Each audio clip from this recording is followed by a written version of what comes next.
NID সিস্টেমটা আমরা সংস্কার চাই। এনআইডি কার্ড যেখানে সংযুক্ত আছে, অন্যান্য তথ্য সংযুক্ত আছে, সেটা সবকিছু না করে উন্মুক্ত করে দিল। আমরা এনআইডি এর বিরুদ্ধে না, আমরা আর কি চাই, সংস্কার চাই। আপনার বক্স আছে, চার্জার আছে, আপনার নামে ফোন, কিন্তু আপনি ইচ্ছা করলে বিক্রিও করতে পারবেন না। কি এমন ডেটাবেস তারা বানাইলো, কোটি কোটি টাকা খরচ করলো। এনআইডি যে সিস্টেমটা বিটিআরসির, এই এনআইডি সিস্টেমটা আমরা সংস্কার চাই। সেফটির ভিতরে যে আরো জটিলতা আছে, এই জটিলতাটা উনি ক্লিয়ার করে আমাদেরকে একটা সমাধান দিতে হবে। 000 বসাইলেও আইমি নাম্বার নিবন্ধন হয়ে যায়, অথচ 00 বলতে তো কোনো ফোনে আইমি নাম্বার হয় না। তাহলে কি এমন ডেটাবেস তারা বানাইলো, কোটি কোটি টাকা খরচ করলো। আর যদি করতেই না পারে তাহলে কেন চালু করলো? আর যদি চালুই করে তাহলে কেন সারা বাংলাদেশের ব্যবহারকারীদের স্পর্শকাতর একটা ব্যাপার। আমরা এনআইডি এর বিরুদ্ধে না, আমরা আর কি চাই, সংস্কার চাই। আপনি একটা ফোন কিনছেন, এটা রেজিস্ট্রেশন হচ্ছে আপনার নামে এনআইডি দিয়ে।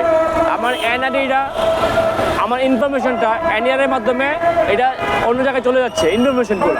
তার মানে কি আমাদের দেশে ইনফরমেশনটা দেশের বাইরে চলে যাচ্ছে। মাত্র 9টা কোম্পানি মোবাইলটা সিন্ডিকেট করে রেখেছে। এই সিন্ডিকেটের বিরুদ্ধে আমরা। এনআইডি কার্ড যেখানে সংযুক্ত আছে, অন্যান্য তথ্য সংযুক্ত আছে, সেটা সবকিছু না করে উন্মুক্ত করে দিল। এটা কি বিশাল বড় গাফিলতির একটা পরিচয় না? আপনার মোবাইল ফোন, আপনার ডেটা, এটা কি নর্মাল একটা বিষয়? আপনার বক্স আছে, চার্জার আছে, আপনার নামে ফোন, কিন্তু আপনি ইচ্ছা করলে বিক্রিও করতে পারবেন না। কারণ এই ফোনটা বড় ভাই দিছে আপনাকে, বাবা দিছে না, তখন আপনি কি সিমটা বাবার সিম ঢুকানো ছিল ফোনটায় ফার্স্ট অফ অল, তারপর আপনার নামে ফোনটা ট্রান্সফার করতে হবে, রেজিস্ট্রেশন করতে হবে। এই যে একটা ঝামেলা, এটা কি আমাদের জন্য সহজ? আমরা একটা স্মার্টফোন, ফ্ল্যাগশিপ ফোন স্যামসাং এর 90 থেকে 1 লাখ টাকা বিক্রি করি, 90,000 থেকে 1 লাখ টাকা। এটা আমি সাধারণ ব্যবসায়ী, আমি কিনি 1টা 2টা 3টা প্রবাসীর মাধ্যমে। আর যারা বাংলাদেশে বৈধভাবে আনে তারাও ইম্পোর্ট করে, তাদের কেনার পরিমাণ 1000, 2000, 3000 পিস। আমি 2টা কিনলে যদি 90 বেচতে পারি, আপনি 1000 পিস কিনলে আপনার তো কেনা পড়ে ভাই 80,000 টাকা। আপনি কেন 2 লক্ষ টাকা বেচেন? এটা কখনো ন্যায্য?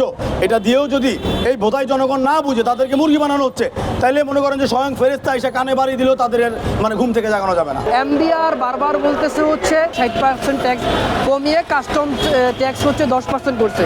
বাট এখানে 10% ট্যাক্স কিসের উপরে, ওই জিনিসটা ওনারা স্টেপ বাই স্টেপ বলে নাই। সব কিছু মিলে ট্যাক্স 43%-এর প্লাস যায়। তাহলে একটা ফোন আমরা নর্মালি যদি 20 থেকে 30,000 টাকা দামের ফোন কিনি, ওই ক্ষেত্রে ট্যাক্স পড়ে যায় প্রায় 5 থেকে 7,000 টাকা। 6 মাস স্থগিত করে গ্রেস পিরিয়ড দিয়ে বাংলাদেশে থাকা লক্ষ লক্ষ পিস বৈধভাবে আমদানি করা আমাদের পিএ ইন্ডাস্ট্রির ফোন আমরা বিক্রি করব, করে আমাদের সাথে টেবিল টক করে, বৈঠক করে সর্বস্তরের ব্যবসায়ীদের জনগণের কীভাবে ভালো হয় এবং জনগণ কীভাবে ন্যায্য দামে মোবাইল কিনতে পারে এটা নিশ্চিত করে তারপরে ইনের চালু করতে হবে। ভ্যাট ট্যাক্স যদি সব কিছু ইনক্লুডেড 10 থেকে 15 করে, আমাদের যেই পরিমাণ গ্রাহক আছে বাংলাদেশে, যেই পরিমাণ স্মার্টফোন ইউজার, তারা প্রচুর পরিমাণ এক্সচেঞ্জ করে, এক্সচেঞ্জ করলে তো আরেকটা ফোন কিনে।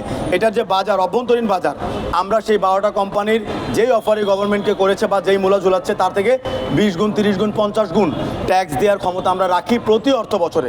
তাহলে আমাদেরকে, আপনি যদি 90 টাকা ধরে রাখেন একটা জিনিসের দাম, 90 টাকার জিনিসে আপনি 100 টাকা ট্যাক্স চান, আপনি বেচবেন সারা মাসে একটা।